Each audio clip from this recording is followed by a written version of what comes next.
Para mapin ko yung message ni Maylene para sa ating yung form para sa Christmas gift natin, gift giving natin para sa mga kababayan natin. So nakapin po yung message ni Maylene. Okay? Para makita niyo po. Ayan, inabuksan siya. Kaya nagdoble-doble siya. But anyway, mga ka-clear, okay ba ang ating audio? Nandito na si Toti Teves, Pinky MA, Jenaline Arsenas, Mandy Maliari, Mangorio, Blooming Lovely, Jesus Beltran ng Cavite, Terry Barcelon, Ancelis, Mines Mandak, Connie Jane, Rose Pablo, Igan, Augusto, Ekina, Manny Abug, Nelisa Sergio. Naku, baka nababanggit yung mga pangalan nyo kasi mga kalito, ayun yung mga anong pangalan, naka-at. At Ronnie Competente. The Womb. Di ba? Lassie, si Lassie. Edwin Vizaya. Lucia Abadu. Yan. Ito. Okay, yes. Low. Ito ba si ano? Ito ba si Clifford? Ito ba si Clifford? Okay. Okay, mga clear. So, yan. Basta nakapin na po yung form na para sa ating Christmas gift giving sa mga kababayan natin. Well, anyway, ang topic natin ngayon, mga clear. Siyempre, may paulo na balita na to, ha? Nabalita na kanina lamang. Canceled na po yung passport ni Attorney Harry Roque. Okay? So, basahin natin, ha? Tingnan natin kung anong pwedeng mangyari sa mga susunod na araw. Pasig Court cancels passports of Harry Roque and Cassandra Ong. Yan, 7:22 p.m. November 24, 2025. Kanina lang. The Pasig City Regional Trial Court has canceled the passports of former presidential spokesperson Harry Roque and Catherine Cassandra Lee Ong. Mga kalina, natatandaan nyo ba? Ito may picture ako. Pakita ko lang. Saan na ba yun? Anyway, saan na siya? Pero babatiin ko muna mga kalina kasi si Levi Zamora, sana nakikinig si Levi, sabi niya testing daw niya kasi ano to, team replay to. Testing baka ma-read ko daw yung message niya sa live. Yan, Levi Zamora. Nagbabasa po kasi ako ng ng mga message nyo, yung mga team replay, binabasa ko yan. Hindi lang po ako nagre-react kasi baka pag nalagyan ko ng puso yung iba, tapos the rest hindi ko malagyan ng puso dahil hindi ko na siya, diba, nababasa ko, hindi na nalagyan ng like or puso, baka mag-selos, baka kasabihin, but siya, diba? So, yun. So, pero binabasa ko po yan. Levi, yan, ito, pakita ko lang muna. Wait lang. Ito ba yun? Ano ba yung gusto ko ipakita? Wait, ito. Wait. Library. Wait, ano ba yun? Ay, ito. Okay. Kita ko lang ito mga kanila. Share ko. Saan na siya? Ito naman kasi si Atty. Harry Roque. Pinapauwi na kasi sa Pilipinas. Ayaw pa umuwi. Image. Okay. Ito. Open. Saan na? Wait lang. Saan na siya? Ayun. Yan mga kakli, nabasa niyo ba yan? Tingnan nyo. The former president has expressed no desire to see Harry Roque nor be assisted by him. Okay? Wait lang, tanggalin ko muna yung message. Hindi ko mabasa. Yan. Harry Roque is a fugitive. Galing to kay Kaufman, mga kakli, from justice in the Philippines, and the former president thought it is best not to have his ICC defense compromised by engaging him. Pero, di ba, sabi niya lagi dito, hindi niya iiwan si dating Pangulong Duterte at handa siya ipaglaban to. Tandaan niyo sa mga vlog niya. Pero, dito mga clear, isinusuka siya ni dating Pangulong Duterte. Hindi nga yata siya makapasok, di ba? So, ano ang dating nito? Ito lang yung tingin ko, mga kaklear, although Duterte siya, sabi niya, pero di ba ayaw na sa kanya ni Duterte? Ayaw na sa kanya ni Duterte. Ayaw sa kanya ni Kaufman. Umuwi ka na daw. Pero hindi siya umuwi, mga kaklear. Okay, bakit? Okay? Ito yung nakikita ko. Ito yung nakikita ko. Feeling ko na pinupostura niya to. Okay? Pinupostura niya to para makakita sa Netherlands kung saan siya nag-a-apply ng asylum. Sabi kasi, ito mga kaklear, mga sabi daw, na-deny na daw yan sa Netherlands, kaya sa Germany na siya. Well, ayoko pang bilhin yan. Hanggang wala tayong pruweba dyan. But anyway, basta meron siya asylum. Kaya siya nagpapakita na siya ay maka-Duterte, kahit sinusuka siya ng mga Duterte, kahit sinusuka siya ni Kaufman. At pinapakita niya, na galit siya kay Pangulong Marcos Jr., na sobrang pamimintas niya kay Pangulong Marcos Jr., para ipakita niya sa Netherlands, sa bansang Netherlands, na ang pagkakaso sa kanya ay political persecution. Yun lang yun. Kasi, mga clear, mismo si Kaufman, sinabing hindi siya kailangan. Umuwi ka na. Kasi fugitive ka. At kung ikaw ay isasama dito sa defense team, eh ikaw ay burden. Makukompromise yung kaso namin dahil fugitive ka. Diba? Pero sinisiksik niya yung sarili niya, diyan, una-una ay niya umuwi. Kailangan niya isiksik yung sarili niya at para mapakita sa Netherlands na hindi, ako'y kinasuhan lang. Wala silang dahilan para kasuhan ako. Kinasuhan nila ako dahil ako ay Maka Duterte. Ganon. Diba? O political persecution to. Dahil siya ay Maka Duterte, kahit anong gawin sa kanya, Maka Duterte siya. At iyan ay ginigipit daw siya dahil sa pinakita niyang AI video. Diba? So this is definitely a strategy. So, mas nagagamit niya ang Duterte, mas nagagamit niya ang Duterte kesa nagagamit siya ng Duterte. Kasi mas kailangan niyang paniwalaan siya sa Netherlands na lahat ng sinasabi niya ay pampolitika lang. Diba? Oh, okay, now. So, since pa, tuloy tayo ulit. Nasaan na ba yan? Okay. Basahan tayo. Basahan. Ay, sorry. Ay. Balik tayo sa news. Okay, kinansel na siya. Aside from Roque and Ong, the Pasig RTC 157 also canceled the passports of former Technology Resource Center Executive Dennis Cunanan and Ronilyn Baterna. Okay? So, mga ka-clear, anong susunod dito? Anong pwede mangyari? Eh, sabi niya meron siyang asylum. Okay? Pero, di ba, ang sabi naman, tingnan natin, ano sabi ng DOJ dito?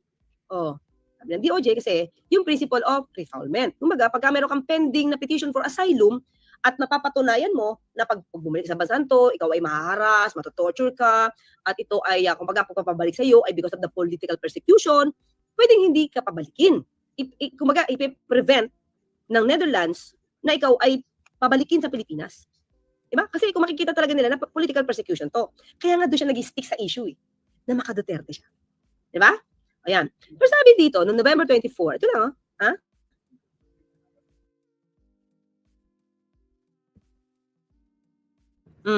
So, yun, di ba? Kaya parang lagi niyang issue mga kakritan yun. Laging issue niya dito sa kanyang vlog, politika. Sinasadya niya yan.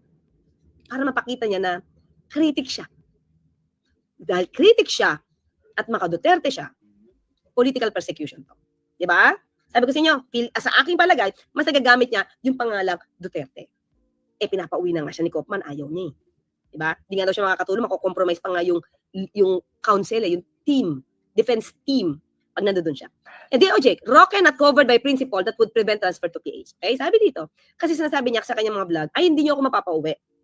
Eh, yun naman yung depensa niya. Di ba? Hindi natin yun mapapasabalian. I mean, hindi natin siya makokontrol sa paggamit sa pag-invoke ng principle of international law. Especially itong principle of non-refoulement. Okay? Kita niyo ba? Okay. So yun yung lagi sasabi ni Harry Roque na hindi ako mapapauwi. Kahit cancel yung passport ko, kahit may kaso kayo sa akin, sabi niya. Kasi, ini-enjoy ko yung principle of non-refoulement. Diba? Pero, ano ba sabi? Ano sabi ito, binanggit natin to, nung nakaraan pa, kahit sa briefing, mga kakilala. Sabi ni Justice Spokesperson Polo Martinez, sabi niya, there are no grounds for him to say that because of the principle of non-refoulement, he cannot be returned. Hindi niyo na pwedeng sabihin, bakit?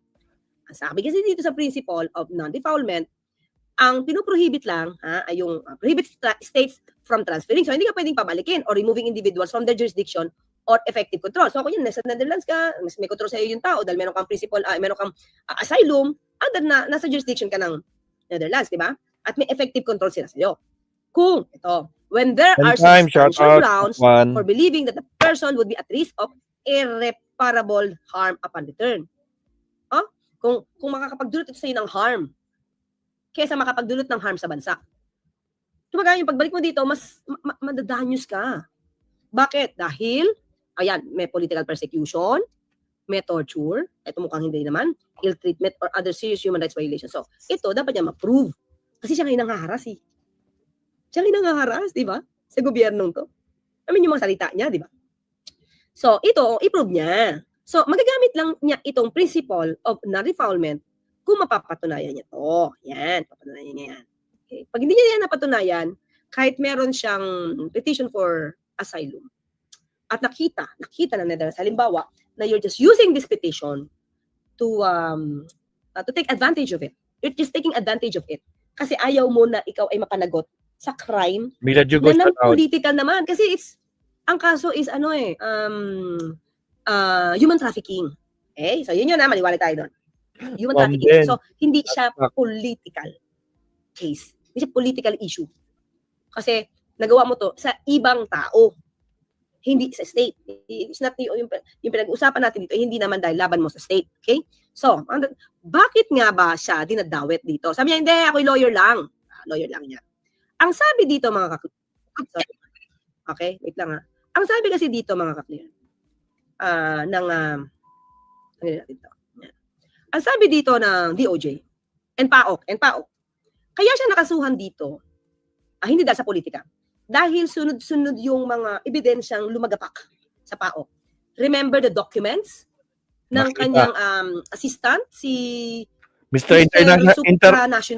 Supranational, na nakita doon sa Lucky South 99. Kumbaga, yung tao mo,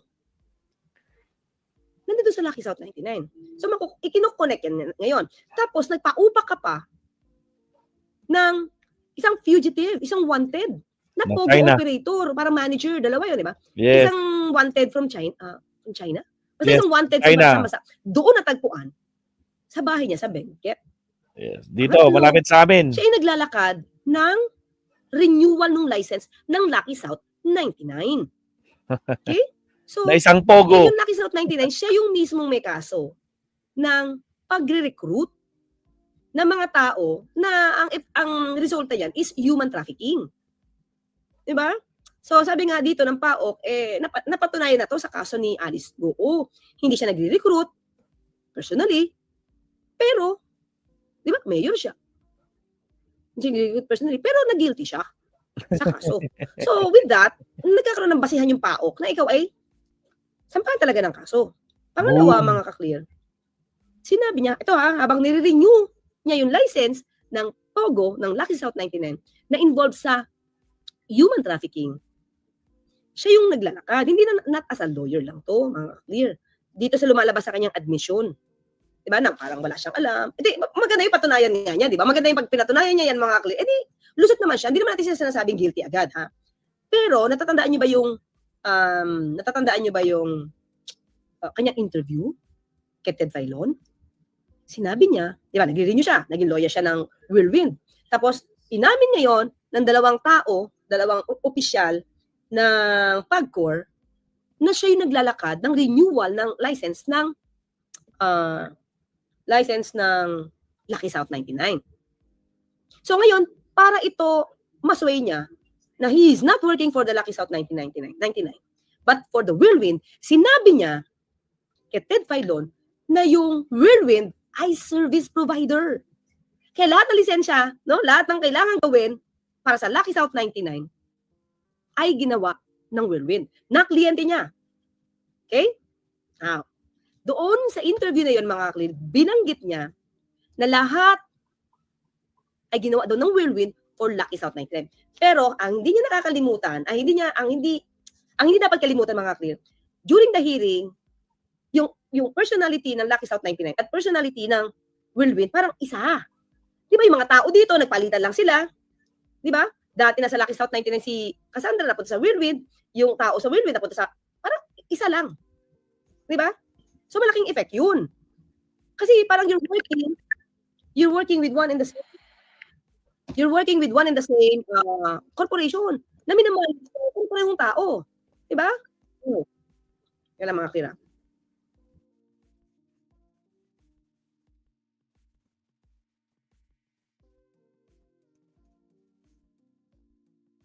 So, di ba? Ito, mga kakli. So, in other words, tinulungan niya yung Whirlwind na service provider, di umano ng Lucky South 99, pero parang isa lang yung personality niya, isang kumpanya lang to eh. Pareho ng tao to, lumalabas. At ito, inamin niya na yung Whirlwind na kliyente niya, sila ang nag-provide daw ng lahat. Shout out Sir Leonardo Ansal. Employees, liaison, lahat. Including recruitment ng mga tao. Kung lawyer ka since 2023, at Ito lang mga kliyente. At you know for a fact, yung trabaho ng Whirlwind na nagpo-provide ng empleyado sa Lucky South 99 bilang di umanong service provider. Tapos ikaw ang nagre-renew ng license nila o di lumalabas. Alam mo, ang kanilang transaksyon. Mga kliyente, sige, pakita ko to. Okay? Saan na ba yun? Okay. Tahiran mo na ng video, sir, ha? Sana hindi maano. Todo deny kasi, attorney. Yung mga software, sila rin hindi nag-locate yung mga ibang POGO operators doon hanggang hindi ma-renew ang kanilang lisensya. So, ang pagkakaintindi ko po doon, halos skeletal na lang talaga ang kanilang operasyon para meron pa silang lisensya nung buwan ng July kung saan sinamahan ko sila sa ako. Oh, July, sinamahan na, ha? Opo, service provider ng Lucky South ang Whirlwind sa ano pong serbisyo? Yan, mga kliyente, tandaan nyo to, ha? Dahil, di ba, parang na-corner siya doon eh. Bakit mo nilalakad to? Lucky South 99. Eh, ito yung Pogo. So, for him to make up, I don't want to say na nag-make up siya ng storya. Para ma-justify niya, sinabi niya, service provider yung kliyente ko. But the point is, meron ka bang proof na yung Lucky South, or yung Whirlwind na kliyente mo, ay accredited din or naka-register din as service provider dito sa SEC? Kung isa ito sa kanilang functions. Di ba? O isa ito sa kanilang magiging parte ng kanilang articles of incorporation. Kasi iba yung nagpapaupa mga klik. Kasi di ba sabi niya nagpapaupa eh. Sa Lucky South. Pero hindi natapos kasi doon eh. Kasi nagpapaupa, ba't ikaw yung lumalakad ng kanilang ano? Ba't ikaw ang lumalakad ng kanilang lisensya? Di ba? Kasi niya, ay hindi kasi yung kliyente ko, Whirlwind. Service provider din sila. So, lahat sila ang nag-provide. Pero, hindi wala siya nabigay na papeles dito.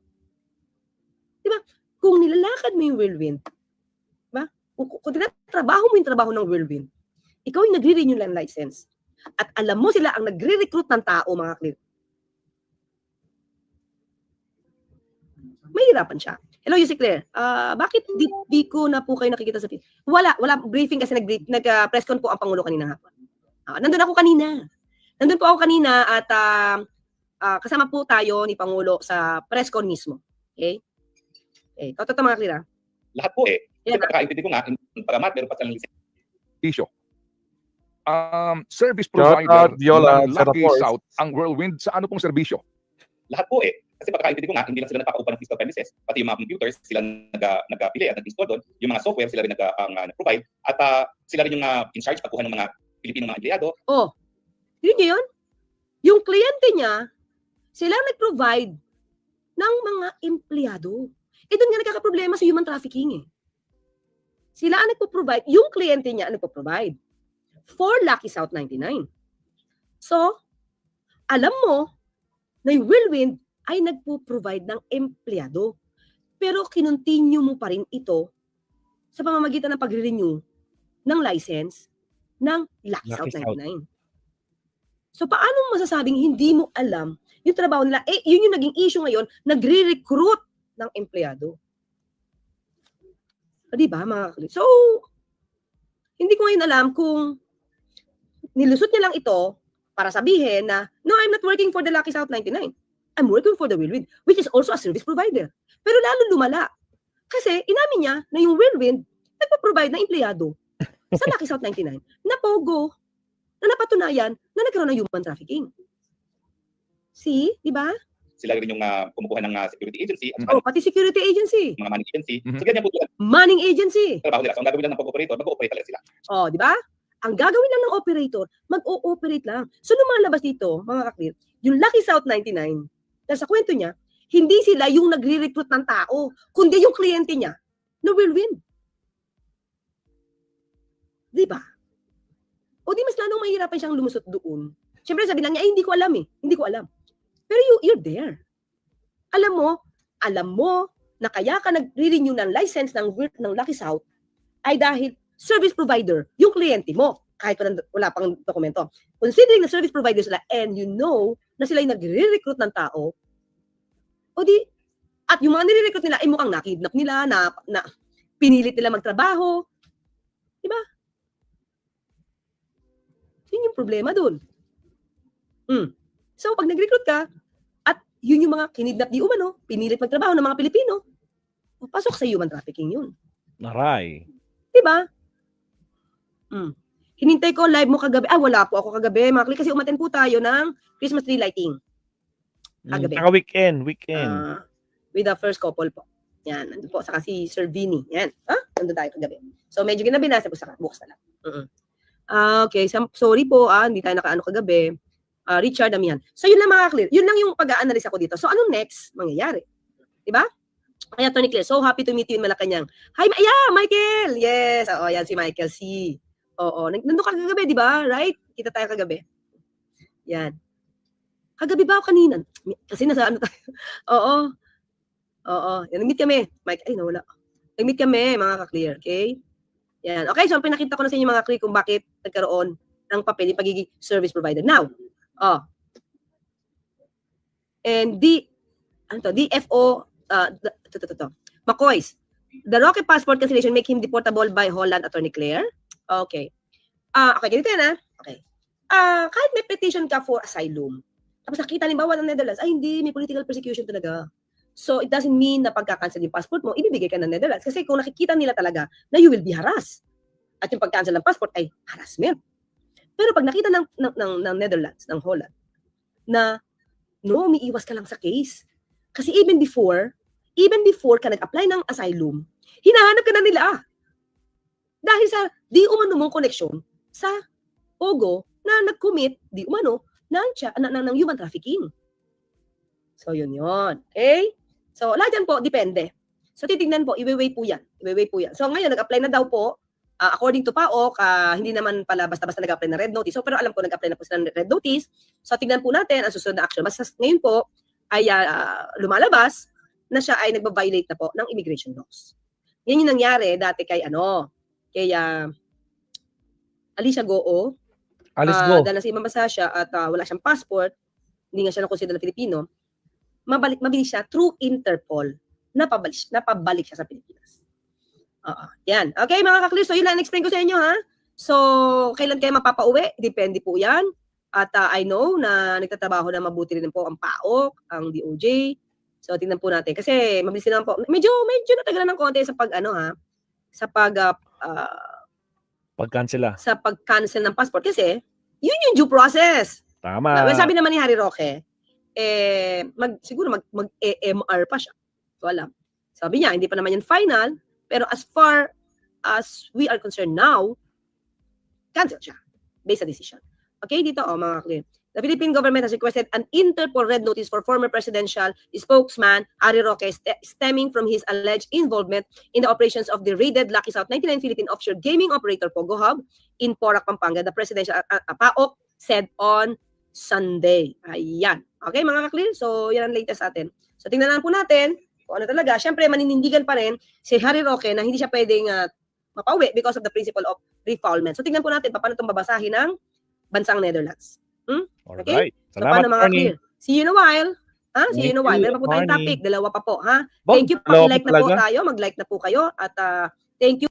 Teka, silipin mo na kung ano ba yung topic na Attorney Claire. Mga maleta sa bahay ni Zaldico,